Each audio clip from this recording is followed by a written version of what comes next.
کنفرانس بین المللی در پاریس با حضور رئیس جمهور برگزیده مقاومت، تغییر در ایران، حمایت از مقاومت، ممانعت از جنایت علیه اشرف.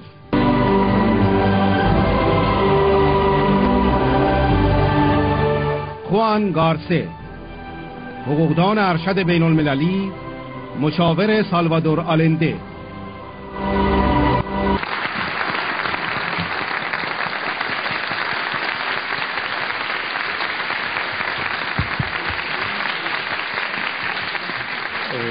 Madame Radjari et chers amis et distingués collègues, c'est avec beaucoup de responsabilités et du sens de la responsabilité que je dois vous dire que nous faisons un grand effort, vous faites un grand effort pour éviter les massacres d'Ashraf et également pour exiger des responsabilités à ceux qui ont commis déjà des crimes dans les attaques de 2009 et de 2011 et le tourment, la torture permanente qui s'applique sur l'ensemble des résidents. Nous sommes dans une situation dont la solution dépend de beaucoup de facteurs. Certains ont déjà été évoqués, mais où les droits également ont un rôle à jouer. D'abord pour prévenir les crimes et dans la mesure où le crime n'est pas possible de l'éviter, et de punir les responsables. Le gouvernement actuel de l'Irak s'est appliqué à nier tout droit, tout statut légal aux résidents d'Ashraf. Et ça, c'est inadmissible. Ils sont en statut, personnes protégées, sous la 4e Convention de Genève. Cette convention a été signée par l'Irak, par l'Espagne et par plus d'une centaine d'États. Et elle accorde la juridiction à tous les États qui l'ont signée pour poursuivre des graves infractions. La Cour espagnole a ouvert une enquête pour les premiers massacres en juillet 2009 et il a sommé le général Al-Shamari, qui était celui qui commandait les troupes en juillet 2009, venir s'expliquer et se défendre des accusations, des évidences qu'avait réuni l'accusation contre lui. Il n'est pas venu. Et il y a eu une deuxième sommation. Le gouvernement irakien a répondu en disant « Nous ne reconnaissons pas l'autorité de la Cour espagnole et nous n'allons pas coopérer ». C'est que la Cour espagnole lui disait « La Cour irakienne a la priorité. Fournissez-nous des éléments, des preuves que vous avez engagé une recherche. » Et à ce moment-là, bien entendu, c'est la Cour irakienne qui doit poursuivre l'enquête. Mais comme vous le savez, aucune enquête n'a été ouverte en Irak. Alors la Cour espagnole a poursuivi son chemin. Et après avoir vu les évidences réunies sur l'attaque d'avril, la Cour a accepté d'élargir l'enquête au général qui commandait les troupes, un lieutenant-colonel, un major, qui ont attaqué les résidents, qui ont tué plusieurs, et 35. Et également, puisqu'on a eu des évidences que cette attaque a été ordonnée et consentie par le Premier ministre, l'enquête a été également élargie vers le Premier ministre de l'Irak. Bien entendu, le Premier ministre a aujourd'hui, de par sa fonction, de l'immunité auprès des cours étrangères. Et cette immunité est respectée par la Cour espagnole aussi longtemps qu'il reste dans ses fonctions. Et par conséquent, la sommation pour le mois d'octobre venir s'expliquer est adressée aux 3 militaires qui commandaient les troupes, les plus signifiés. Mais le jour où M. al-Maliki ne sera plus investi de cette fonction, ou de ministre des Affaires étrangères, à ce moment-là, son immunité sera disparue et il devra rendre compte de sa responsabilité dans ces crimes-là. La Cour pénale internationale répète de manière insistante que ce sont les États, les tribunaux des États membres qui doivent coopérer à cette tâche de faire respecter les droits internationaux. Et c'est à cette tâche que s'applique le tribunal espagnol.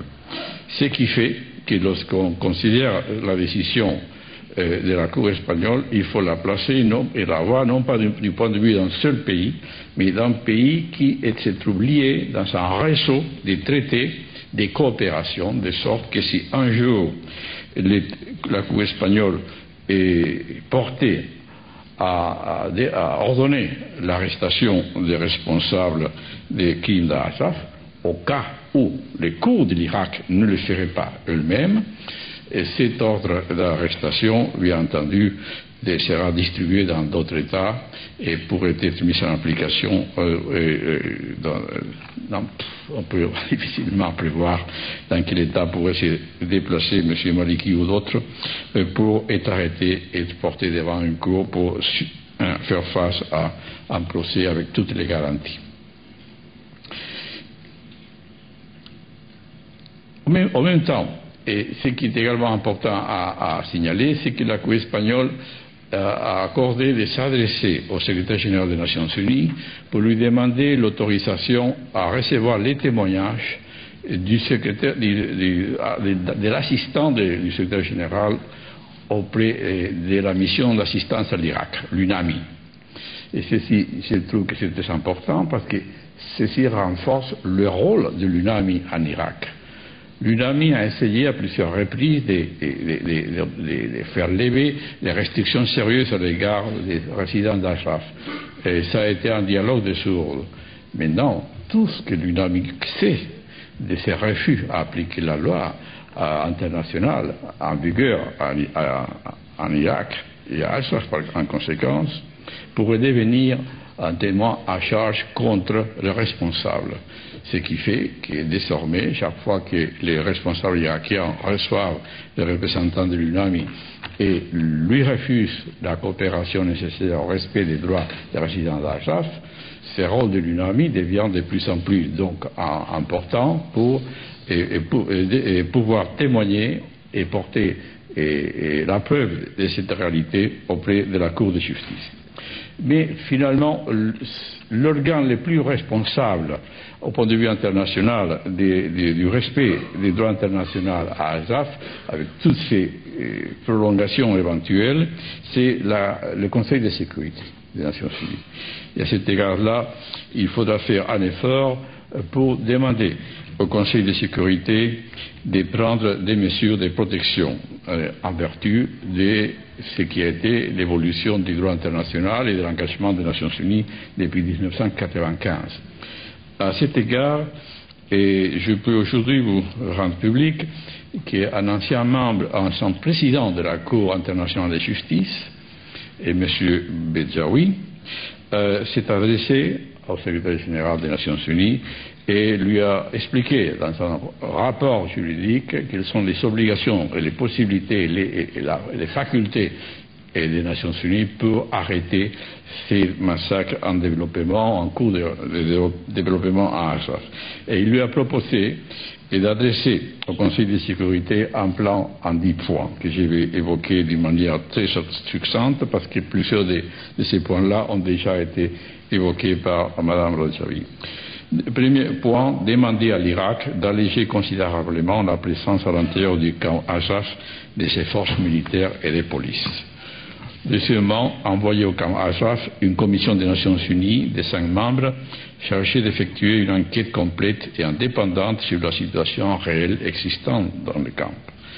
Troisième point, demander au secrétariat général de mobiliser parallèlement son conseiller spécial pour la prévention du génocide et de le charger de veiller tout spécialement à prévenir tous actes qui pourraient annoncer la préparation d'un génocide. Quatrième point, de prolonger la durée de la mission de l'UNAMI, qui connaît la situation au camp Ashraf et qui, par sa présence à Bagdad, pourrait servir de point d'appui efficace aussi bien à la commission d'enquête des Nations Unies qu'au conseiller spécial pour la prévention du génocide. Cinquième point, créer au sein de l'UNAMI ou indépendamment de cet organisme un groupe permanent d'observation constitué d'un équipage léger de 3 à 5 membres qui aurait pour mission essentielle d'alerter immédiatement l'ONU en cas de violation grave des droits de l'homme. Sixième point, d'envisager, au vu des rapports reçus de ces organismes, mais aussi à titre préventif et pour le moyen terme, une protection du camp Ashraf pour la création d'une zone de sécurité qui l'entourerait et qui se réaliserait par l'envoi in situ d'une force des Nations Unies de 100 à 200 casques bleus. Septième point, d'aller plus loin encore, si les circonstances l'exigent, et de décider, à l'instar de ce qui a fut fait au Kosovo, au Cambodge, en Croatie ou à Timor-Est, l'instauration d'une administration civile internationale provisoire chargée de la gestion du camp pour la durée de vie de celui-ci, jusqu'à sa fermeture éventuelle. Et huitième point, envisager, si nécessaire, de doter le camp Ashraf d'un statut éminemment provisoire d'autonomie interne, à l'image de celui des îles Åland, en mer Baltique, et de ne remettre le territoire à son souverain irakien qu'au jour de la fermeture du camp. Neuvième point, d'organiser le départ volontaire des résidents concernés vers les pays qui ont déjà décidé de les accueillir et en lançant un appel aux autres pays pour les inciter à recevoir le reste des résidents. Finalement, de créer à cet effet un fonds commun de réinsertion alimenté par des contributions volontaires et destiné à couvrir les dépenses occasionnées par ces départs, ainsi que les possibles et légitimes indemnisations des résidents qui auront laissé des biens à Camp Ashraf. Ce plan 10 points est déjà en possession du secrétaire général des Nations Unies. Ce qu'il s'agit maintenant, c'est de trouver et de mobiliser des appuis pour qu'ils soient pris en considération par les conseils de sécurité. C'est donc une tâche importante que nous avons devant nous et avec la coopération de beaucoup d'autres, nous allons essayer de la faire avancer. Merci.